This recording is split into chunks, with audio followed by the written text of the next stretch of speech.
Okay, time's up. All right, so I just want to make one quick announcement before we get started. There is a Windows to the World event coming up for which I am willing to offer you a little bit of extra participation credits, given that it is something that is internationally focused and this is a world literature class, right?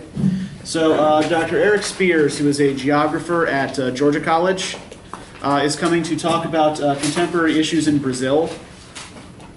He'll be here next Monday, that's the 8th, from 4 to 5 p.m. in the nursing auditorium. So you go, you get Windows to the World credit for this, yay. You also get extra participation credit for this course if you show up and just make sure that I see you. So that's that. Any questions about that? Fairly straightforward, yes, yes, yes. All right, great. So let's talk about Ovid then. How'd this go for you? What do you think? There's a lot of mini stories in the story. What's that? There's a lot of mini stories in the story. Yeah, we don't have a single consistent narrative here, right? What we have here are a bunch of stories nested within other stories, right? These sort of nested narratives. And what do all of these narratives have in common? They're religious, sort of. They have like a religious take to them. Some of them do, right? Some of them are concerned with the doings of the gods, right? Would you say that those stories that do have to do with the gods seem like the work of someone who is particularly pious or particularly respectful of the gods? Some of you are shaking your heads no, some of you are nodding yes. Those of you who are nodding yes, why do you think they look particularly pious? Because they reward, it's weird because they reward people who are pious, but then the gods do the same exact things that the men are doing on earth. So it's like different. Yeah, the gods basically behave like people, right? What were you gonna say, John? Or was that just where you were stretching? I was just gonna say, like, at the beginning of every story that we've read, like, they, pray to God, like, the muses before they write anything. Yeah, we do have that invocation to the muse right here in the beginning, page 652. Right, my mind leads me to speak now of forms changed into new bodies. O gods above, inspire this undertaking, which you've changed as well, and guide my poem in its epic sweep from the world's beginning to the present day. So what is this little invocation to the muse supposed to tell us about what we're about to read? What kind of poem does this indicate this is? What genre does this belong to, or is Ovid working in? Yeah, he's writing an epic. But I think, as you've just noted, Asia, right, this doesn't really look very much like the other epics we've read, right? So if we look at Gilgamesh, right, the Iliad, and the Aeneid, what did these all have in common? Yeah, John. They had, like, one central hero. Yeah, there's a unified narrative about a single hero, right?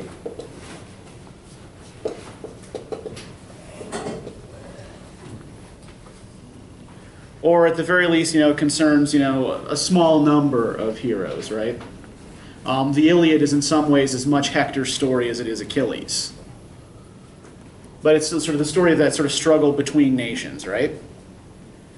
And an epic does often involve this kind of fate of nations sort of struggle, right?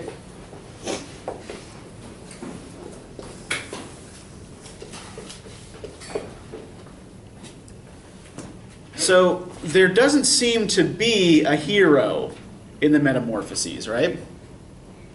We do have these passages in which the gods, punish and reward people based on their behavior. But as you were saying, Daniel, right, the gods seem to act a lot like people, not like this sort of, like distant, remote divine figures who are watching from afar, right? They get actively involved in human affairs. And those of you who were shaking your heads no when you thought, when I asked, did this look like the work of a pious poet? Why do you think this doesn't look like the work of a particularly pious poet or a particularly religious poet? He strikes down some of the things that the gods are known for, like Uh-huh. the incest, right? section somewhere where she's supposed to have her father's baby or whatever. Yeah, the Mira story, yeah. She said that was a very heinous crime or whatever. Yeah. The gods were known for that. The gods do it, yeah. So it just seems kind of contradictory. Yeah. The gods are all related to each other. Yeah. Yeah. Very. So that itself is contradictory, right? And when the gods misbehave with mortals, are there any real consequences for them? And we do see them misbehaving with and mistreating mortals, right? Essentially, mortal women in particular are by and large sort of pawns in the gods' various little sexual games, right? So we have gods that behave really in a way kind of like big children, because for them there are no real consequences, right? We saw this as well in the Iliad, right? The gods can, paper over all of their disagreements, all of their disputes with feasting and laughter because they're immortal. Strife doesn't last. And here, because they're so powerful and because they're immortal, they can get away with doing things that for which they would punish mortals. So we do have the work of a poet here who, if not directly irreligious, is at least a little bit irreverent, right? And is at the very least kind of willing to poke fun at the gods. What else do you get out of this? What is it really that links all of these stories together? What are they all concerned with? What are they all about? I'll get turned into something. All of these are about lust, yes. Yeah, but if we look at the whole epic, then some of the stories aren't specifically about lust. Yeah. What were you saying, Kendall? And like all the stories, somebody gets turned into something. Yeah, right? My mind leads me to speak now of forms changed, right? The thing that really links each episode to the last, right, is transformation. Right? Everything shifts. Everything changes. Nothing is stable. Nothing remains the same for very long. If we look, for example, at the creation story that Ovid places at the beginning of the epic here, right? Before the seas and lands had been created, before the sky that covers everything, nature displayed a single aspect only throughout the cosmos. Chaos was its name, a shapeless, unwrought mass of inert bulk and nothing more, with the discordant seeds of disconnected elements all heaped together in anarchic disarray. So at the very beginnings of the universe, is this a creation out of nothing? Is there nothing there? So there's chaos. There's chaos, right? There's this formless, constantly shifting mass, No right? purpose. Pardon? I said there was no purpose to anything. Yeah, there's no purpose to anything. There's no order to anything. Just this shapeless mass that is constantly changing, right? So before there's anything else in the universe, there is chaos. The sun as yet did not light up the earth, nor did the crescent moon renew her horns, nor was the earth suspended in midair, balanced by her own weight, nor did the ocean extend her arms to the margins of the land. Although the land and sea and air were present, land was unstable, the sea unfit for swimming, and air lacked light. Shapes shifted constantly, and all things were at odds with one another. For in a single mass, cold strove with warm, wet was opposed to dry, and soft to hard, and weightlessness to matter having weight. Some god, or kinder nature, settled this dispute by separating earth from heaven, and then by separating sea from earth and fluid ether from the denser air. And after these were separated out and liberated from the primal heap, he bound the disentangled elements each in its place and all in harmony. So when whatever nameless god does this, performs his action, is what he's doing actually an act of creation? Did he actually make anything? No. What has he done? He's given it order. Yeah, he's putting things in order, right? he's imposing a shape on the universe. He's imposing a shape on reality. Right? The mass, the matter was already there. He's just organizing it. So the creation really here is kind of misnamed. It's really like the great organization, right? Or the birth of order. So, we start with chaos. Some god steps in and puts everything in order. So why is it then that so many things are able to change their shapes throughout this narrative? What is Ovid setting up here? Why is the human form, the animal form, the plant form so unstable? What is the base unit of creation?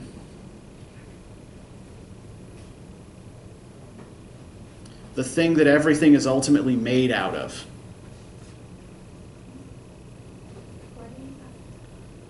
Dust.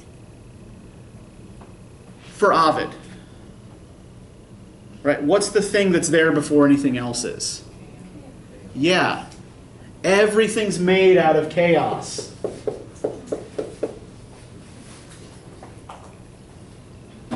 This is why everything shifts and changes, right? This is why you can turn a human being into a cow. This is why you can turn a fleeing nymph into a tree, right? This is why a statue can be turned into a live woman. Because what all forms of matter have in common, right, for Ovid, is that they're all inherently chaotic. And form and order and purpose are temporary. Now let's look at this in terms of what we talked about last week. Right? What was Virgil trying to set up in the Aeneid? What was his basic purpose in writing the Aeneid? If we think about his historical circumstances, what did he live through? What was he coming out of?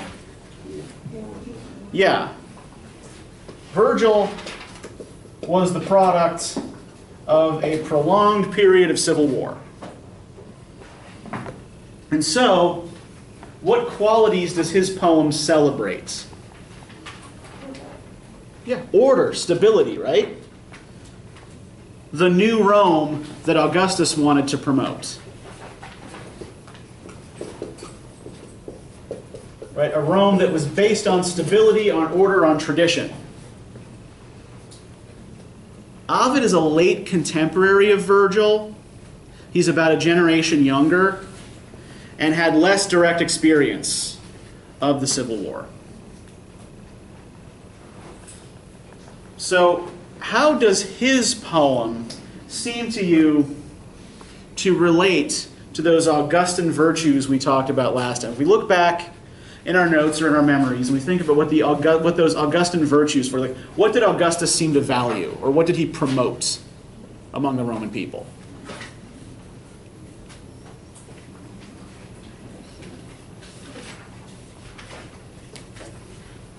What were the qualities a good Roman was supposed to possess or exhibit? Like piety? Piety, yep. You must be, at the very least, publicly religious. What you believe in private is your own business, if you're a Roman. What else? Serve your husband's needs. Okay, if you're a woman, right? So, yes, so a very sort of a patriarchal family structure, right? Piety, patriarchy, what else? Emperor should be worshipped as God. Okay, emperor as God, yep. We can sort of place this under piety, right?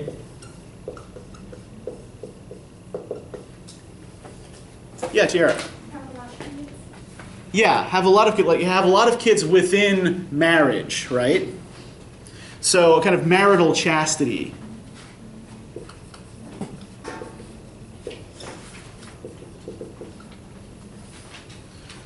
And above all, a good Roman does his or her duty, right? You're a citizen first and an individual second. Right? Rome, the idea of Rome, matters more than your personal desires. So to what extent, given what you've read here, Does Ovid seem to endorse any of these values? No, not so much. What does he see? What seems to be going on here instead? A lot of great little schools. Yes. We've got, yeah, constant rule breaking, right? Chaos. Yeah, this is a poem about chaos. And it's a poem that suggests that the natural human state is in fact chaos, and that everything ultimately tends back to chaos. Order is always temporary, and it's artificial. It has to be imposed by some god or kinder nature, as Ovid puts it. Chaos is what's natural.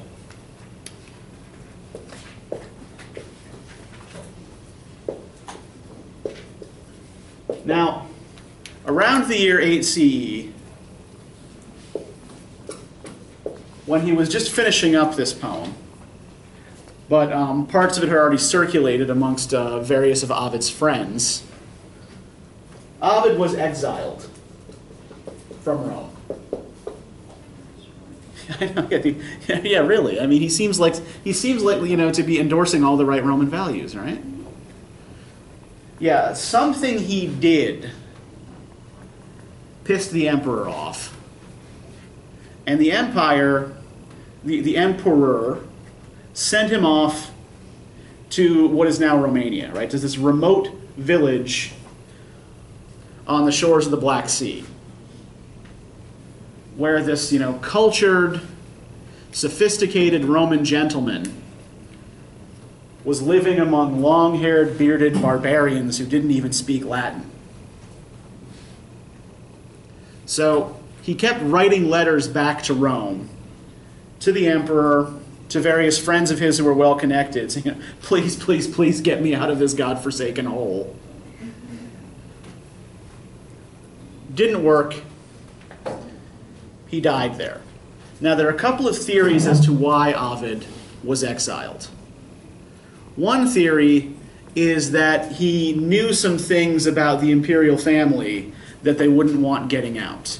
Specifically, that he had information about Augustus's daughter's extramarital affairs. This is possible. We have no real evidence for this. He had also written a couple of very saucy books of poetry. The Amores, right, or loves, and the Ars Amatoria, or Arts of Love.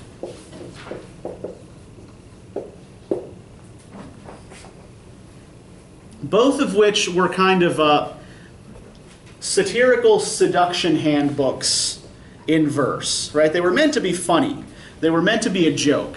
But the Ars Amatoria in particular explained how to conduct extramarital affairs without getting caught. So what he's doing in these poems is a kind of direct assault on the values Augustus is promoting. So one theory is that these poems got him exiled, right? He got kicked out because he was a troublemaker. But these poems had already been in circulation for some time when he's actually exiled. So my own theory, and I don't really have that much specific evidence to base this on, is that it's actually the Metamorphoses which were as yet unfinished, but were circulating, among his friends in, various states of composition, that got him kicked out, that got him exiled. Here's why I think this. Essentially because his very theory of being, right, that he presents early in the poem, undermines the sense of eternity and stability that Augustus is trying to promote. And everything that happens in this poem seems to be, again, a direct attack, like a relatively direct attack on all of these values, right? kind of demonstrating through narrative that Ovid thinks these values are basically bullshit and has no use for them. So let's dig into this text a little bit more specifically. Are there any particular stories that you would like to talk about or that you would like to ask about? Which part of this interested you the most? The statue that gained. Okay. Yep. Somebody always wants to talk about Pygmalion. Yeah. All right. Awkward. It is awkward, right? Reading this makes us uncomfortable. And yeah, I mean, that's part of the point, right? Ovid is trying to shake up his audience, to disturb them a little bit, to sort of poke them out of complacency, right? I mean, what is disturbing to us about the Pygmalion story specifically? I think it's more the fact that he's trying to sleep with the statue. Literally trying to Yeah. sleep with the statue. But isn't that something that, not sleeping with statues, but statues themselves are something that Romans had a lot of value on the statues of gods and things like that, correct? Yeah, I mean, gods were usually worshipped in the ancient world as images, right? You built a statue of the god, you put it in the temple, and that was supposed to be kind of like a stand-in for the god. Yeah. They also did simply make, statues of people. But yeah, he has specifically carved a statue of the goddess Venus. Now, for the Greeks and Romans, again, remember, the highest value in art was imitation of nature. Right, what they called mimesis. So, if you wanted to be regarded as a good sculptor, as a master sculptor, then the statues you sculpted have had to look as much like the real thing as possible. And, the statues that we see from Greece and Rome, right, are usually just like white marble. They actually would have been brightly painted, but the paint has with time flaked off, worn away. But yeah, so the highest artistic value is the value of mimesis. So if Pygmalion is a good sculptor, then he's already making statues that actually look like real people. What else makes us particularly uncomfortable? Like, apart from the fact that this guy has what would now be classified as a legitimate psychological disorder. I forget what the name is for falling in love with inanimate objects. But there is a name for it. What else makes us uncomfortable about this? What's uncomfortable about a man pressing his love to a statue?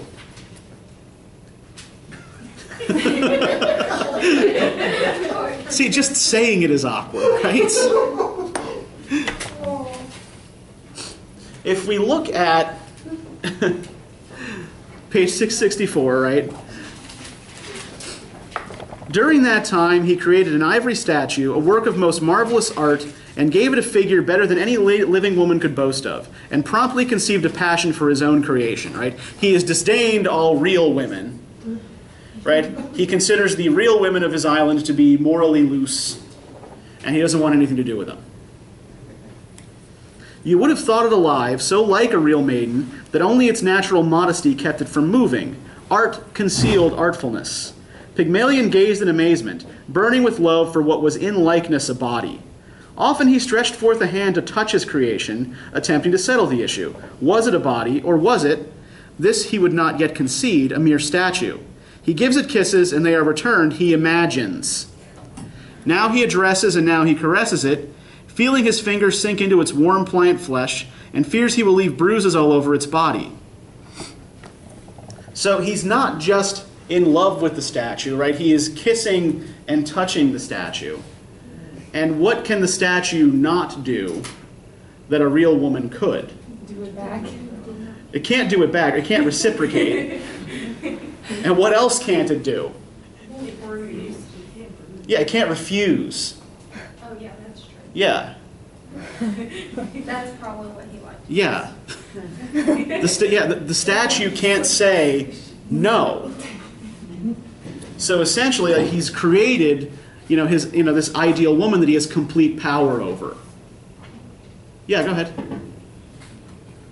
That would make sense. If he created a woman he wanted to love, no wonder he wants this.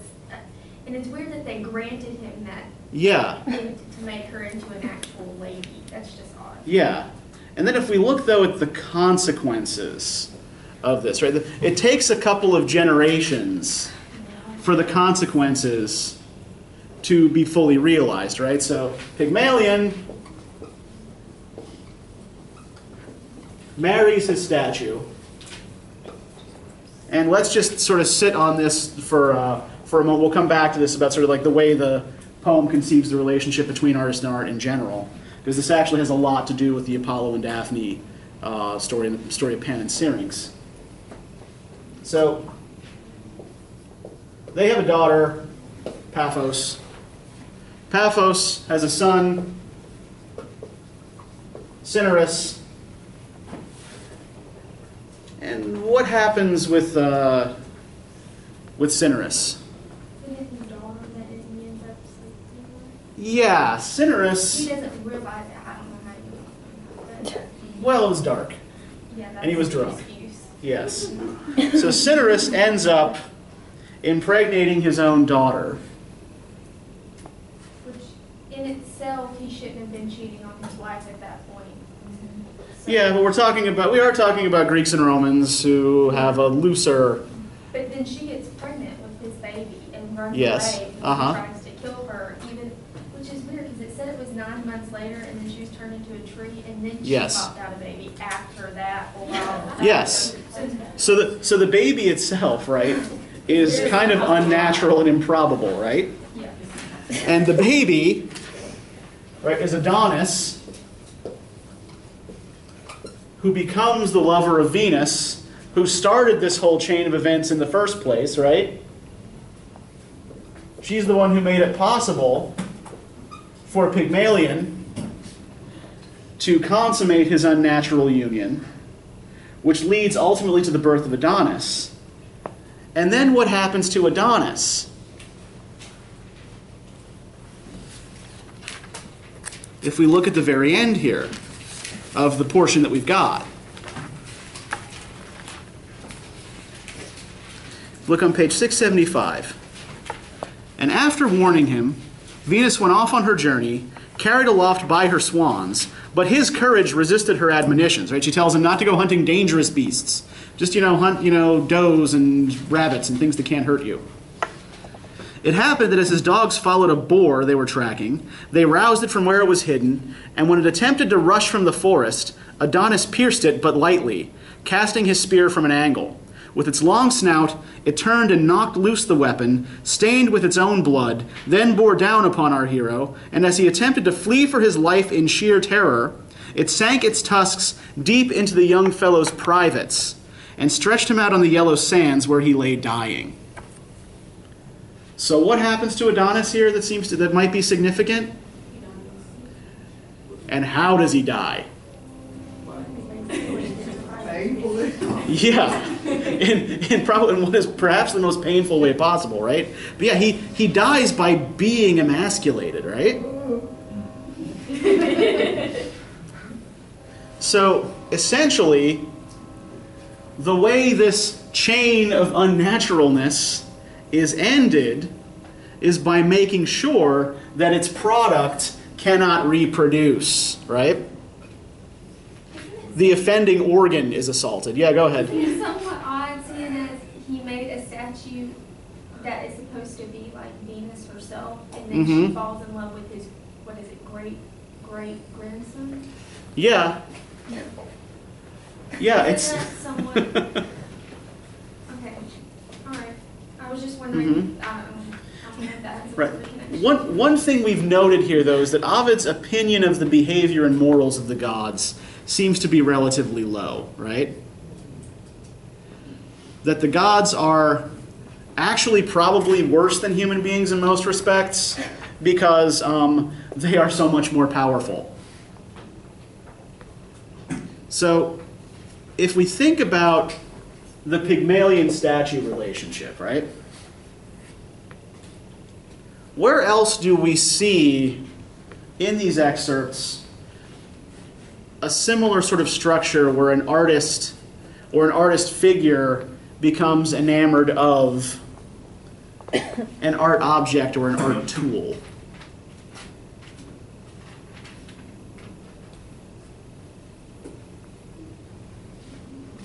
If we look at the story of Apollo and Daphne, for example, what's Apollo the god of? Among other things. Pardon? Apollo's not a river god, no. But Daphne is the daughter of a river god, right? The sun? Well, he's the god of light. That's one thing he's the god of. The sun is actually, the actual sun is Helios, the guy who drives the chariot around the sky. So he's the god of light. Anybody else know any qualities that Apollo was associated with typically?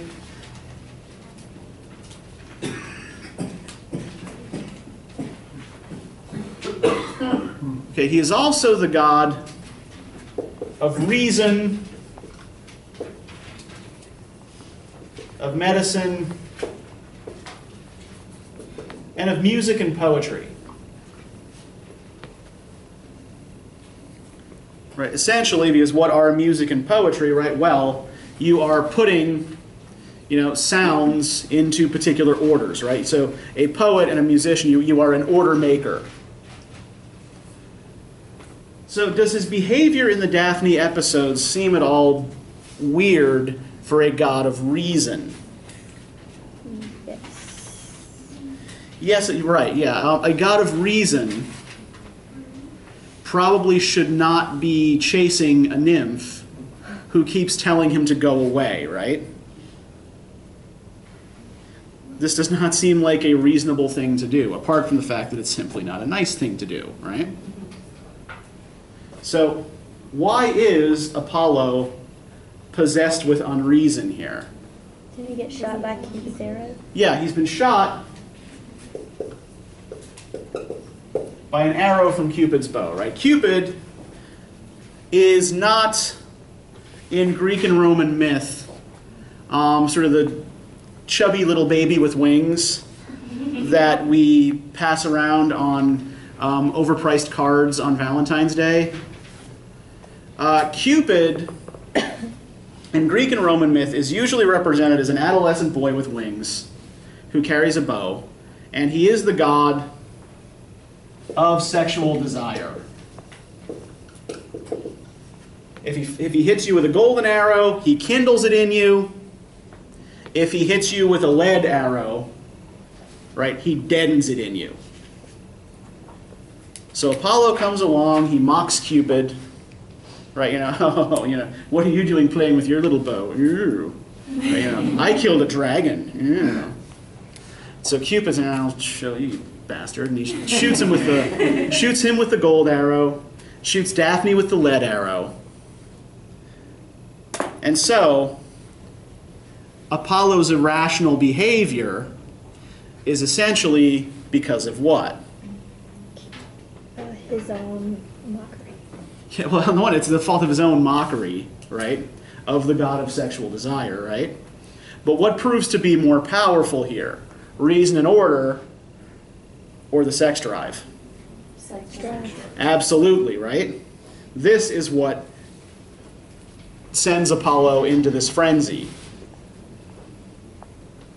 And what ends up happening as a result of Apollo's frenzy? Yeah. Daphne changes into a laurel tree.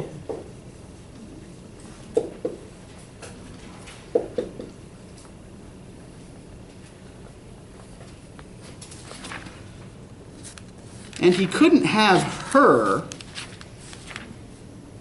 so what does he do instead?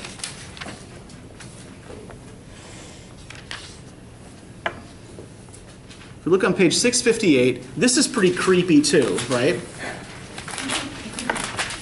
Loving her still, the god puts his right hand against the trunk, and even now can feel her heart as it beats under the new bark. He hugs her limbs as if they were still human, and then he puts his lips against the wood, which even now is adverse to his kiss. So this is a weird double bind here that she's put in, right? You know, she no longer she's no longer human, but that doesn't mean the god can't still force unwanted touching upon her, right?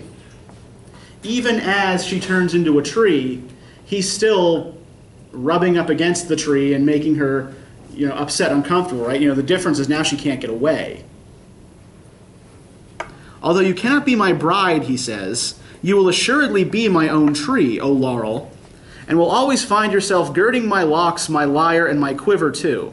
You will adorn great Roman generals when every voice cries out in joyful triumph along the route up to the Capitol. You will protect the portals of Augustus, guarding on either side his crown of oak. And as I am, perpetually youthful, my flowing locks unknown to the barber's shears, so you will be an evergreen forever, bearing your brilliant foliage with glory.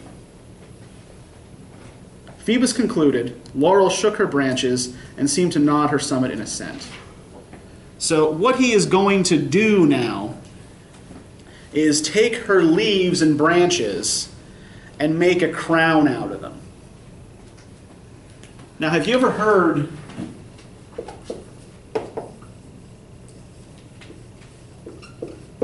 of a laurel crown before? Like, what is associated with a laurel crown, right? What's a poet laureate, for example? Does anybody know? Or a Nobel laureate?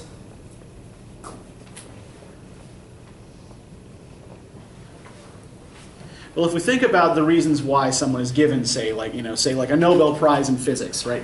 Why are you given a Nobel Prize in physics? Being honored for something they did. Yeah, you're being honored, right? Because you have made the most important discovery in your field for that year, right? Or, what have you, right? You get a Nobel Prize in literature for, being the most eminent living author of, that particular year, right?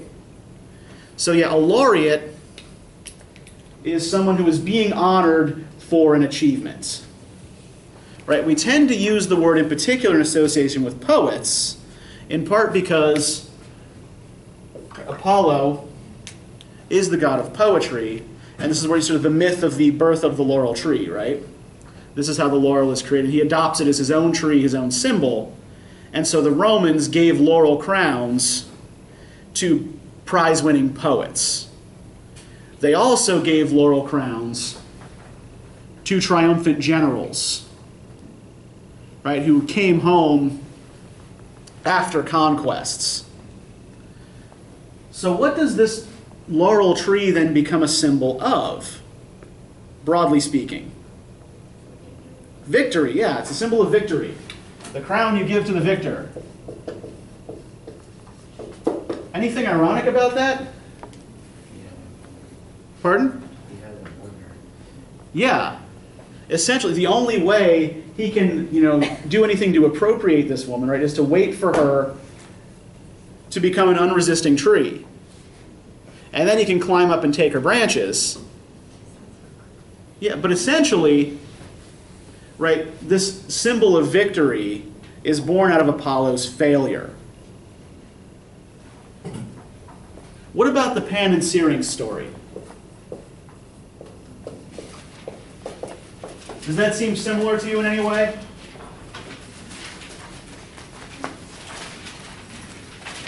Right, this is nested within the Jove and Io story. So what happens in the Pan and Syrinx story?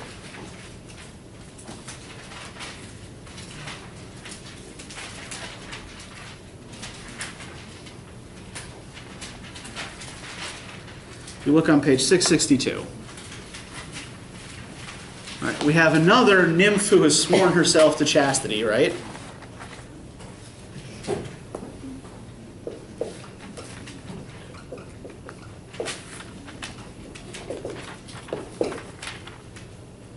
And she is chased by Pan, right, who is this goat-legged god of wild places.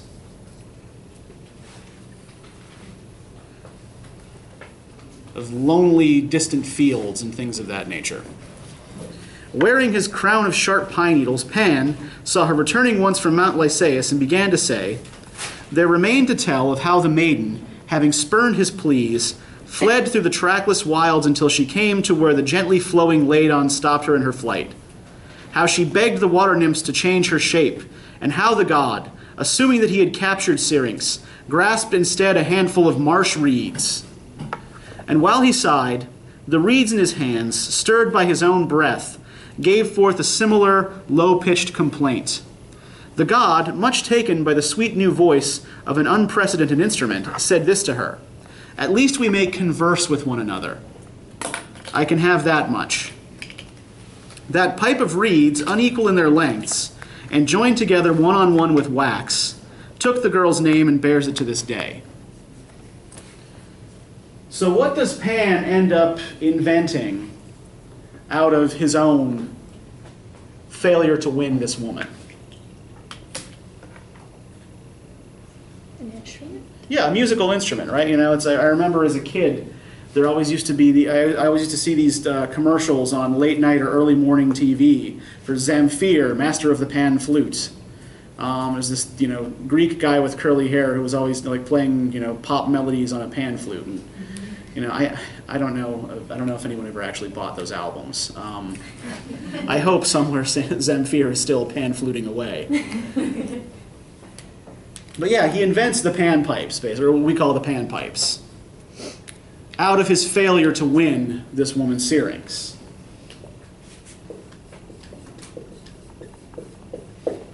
So, with Apollo, Pan, and Pygmalion, we see three figures here who are sort of stand-ins for an artist, right? Who are related to artistic activity in some particular way. And what is it that leads all of them to make their art? Their desire for them. Yeah, it's essentially motivated by sexual desire, right? So it seems that what Ovid is doing by linking these kinds of stories to these artist figures with their creations, he is linking together art and sexual desire. But are any of these gods or artists successful lovers? No. Yeah, that's right. They don't get what they want, right? They don't get the girl. Or at least, Pygmalion creates a woman because he isn't satisfied with the woman of his own island, or with the women of his own island, right? With real women. So essentially, what does Ovid seem to argue art is born out of here? Just sexual desire in general? Does that have to do with their failure? Yeah, it's the failure that's important here too, right? He seems to be arguing that, in fact, art is the product of frustrated sexual desire. And when you think about it, how many really good love songs or love poems, right, actually celebrate a happy, successful union, right? You will probably find that more of them, in fact, are about unrequited love, right? Love that is not returned, or love that is not successful, or that is painful in some way, right?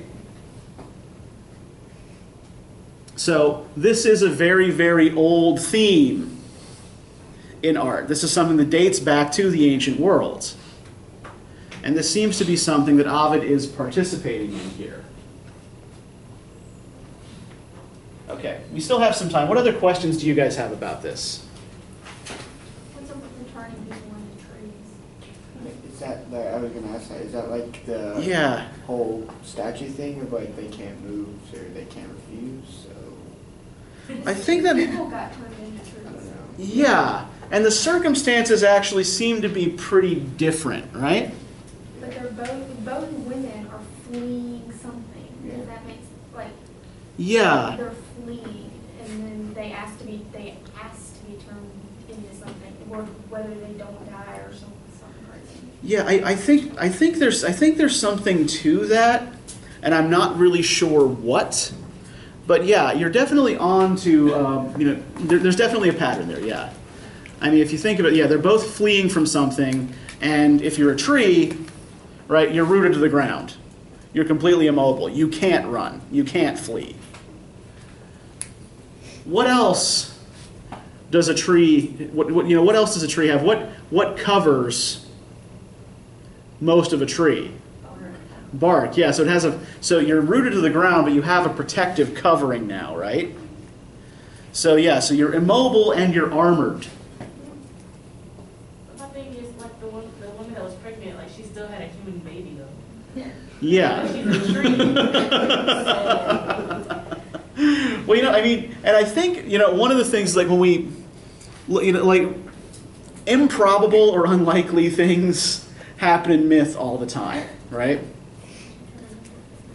Pardon? Like a statue turning. Like a statue turning into a woman, right? And usually, these transformations do require some kind of divine action, right? The gods act on human beings in some way that triggers a transformation. Essentially, they trigger the chaos that's already inherent in human flesh and in all matter, right? But I think we should not be too surprised at the fact that Mira gives us a kind of unlikely or unnatural birth, given, again, her own ancestry, right? I mean, her great-grandmother was a statue. Yeah, I mean, this is already a fucked up family, right? This is already a very, very weird family dynamic. So yeah, I don't think we should be too terribly surprised about the miraculous birth of Adonis. Now, the other thing, though, about that, too, though, is that one of the things that we tend to find in hero myths is a kind of miraculous or unusual birth, right? The birth of a hero or a prophet, right? It's a virgin birth, or he's carved out of a rock, or, he's, conceived he is, conceived normally, but then, comes to term in the belly of an elephant or something like that, right? We see these kinds of things happening in myth all the time. So, what the miraculous birth should, in fact, set us up for is the idea that Adonis is going to be a hero, right? Is going to be some kind of special person. And Ovid indeed calls him our hero when narrating his death. But does Adonis ever actually do anything heroic? Is Adonis a hero? And why isn't he a hero? What's holding him back from being a hero?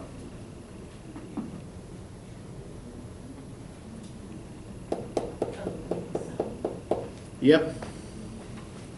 His goddess lover won't let him do anything dangerous. She won't let him hunt dangerous animals. She won't let him put himself at risk in any way. And so the first time he does, right, boar's tusk to the privates.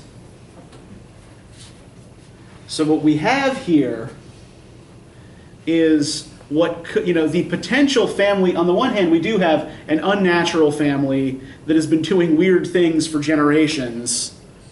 That is kind of nipped in the bud here, right? Family tree ends. We also have a potential hero destroyed through the machinations of a goddess. Right? He's never allowed to mature into what he could have been, based on his weird pedigree and miraculous birth. And in fact, Adonis, the name Adonis, is actually, he's not originally a Greek or Roman figure. The name Adonis comes from the Hebrew Adonai, which means Lord. And it's believed that he's imported into Greek and Roman mythology from the Middle East. That he's sort of one of these life, death, rebirth gods the name Adonai was something that Phoenician women chanted, when they were mourning the death of the shepherd god Tammuz, right, in the spring, who would then come back. No. Oh, he died in the autumn and came back in the spring, right, yes. I think that's the usual cycle of things. Why do they use other gods and goddesses? So, because there's that Mhm. reference, and then there's the fertility goddess of Asian Minor known as the So- Great Mother. Right, the Great Mother, Three mothers. Cybele, right? Right. And if you'll recall, the first day of class when I told you about those wacky Roman priests who used to drop magic mushrooms and castrate themselves, Yep. Cybele was the goddess they worshipped. So there's that connection with the Adonis story as well. But yeah, the reason why the Romans adopted foreign gods is because, frankly, if you are conquering large swaths of territory, in general, it's easier to adopt the gods of the places you've conquered into your own imperial cult than it is to simply force them to start worshiping Roman gods, right? Since, Roman society is already polytheistic, right? Yeah, what's a few more gods between, ruler and ruled, right? So yeah, in general, they tend to, rather than sort of suppressing the religions of the people they conquer, they tend to just adopt them. They'll give these gods a temple in Rome and some Roman priests. And then that keeps the people of those regions happy and pacified, right? They don't feel quite so much like they're under the yoke of a foreign invader. So that's why they adopt figures like Adonis and Cybele into Roman religion. The Greeks didn't really do this so much, but the Romans did a lot. Okay, any other questions? Yeah, Kayla. I get how all the changes connect with art, but how does Io's change connect with art? She turns into a cow. Yeah. Yeah, and I think the issue with Io, doesn't really seem to have anything to do with art, right? Yeah. No real art comes out of it. Jupiter does not really do anything artistic to win her. He says, "Come into the woods with me." And apparently she follows. So yeah, there's the connection to art in that particular story is tenuous at best, right? There's the Pan and Syrinx story that occurs within the Jove and Io story. But otherwise, this one seems to be in many ways the odd one out, right? In a couple of ways. One, no art. And she's kind of still able to roam. She's not kind of put there. Yeah, Syrinx and Daphne and Mira all get turned into plants, right? What about Io? It's turned into a Yes, she gets turned into an animal.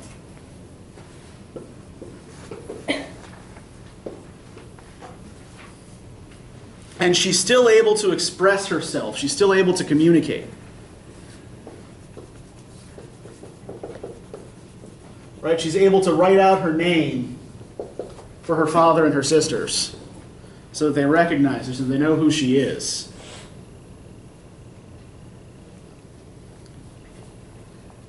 And then she ends up on the shores of the Nile in Egypt, where she gives birth to a son and is sort of then worshipped as a goddess herself, right? Now, in part, this is an explanation as to why the Egyptians worship animal-headed gods, right? They worship animal-headed gods or gods in animal form. But another thing to note, and we see an example of this in the Pygmalion story, right? They talk about, the heifers with the gilded horns that are being sacrificed to Venus. Yeah, the usual animal of sacrifice to the gods.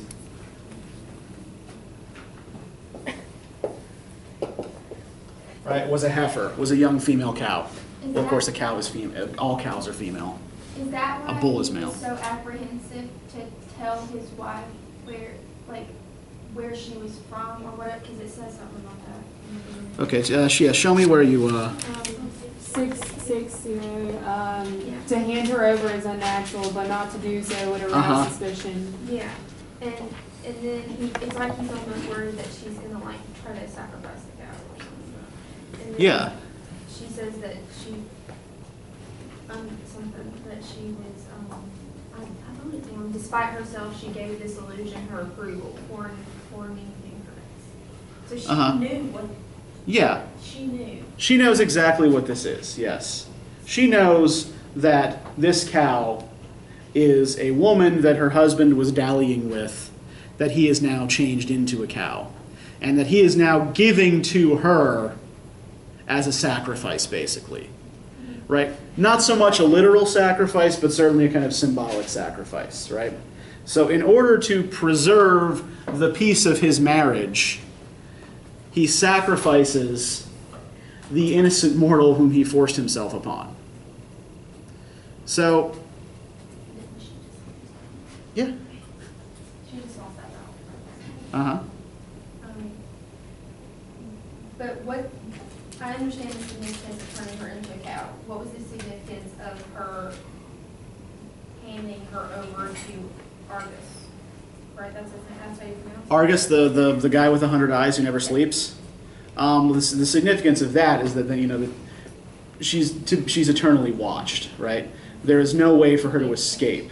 She's not going to kill this cow.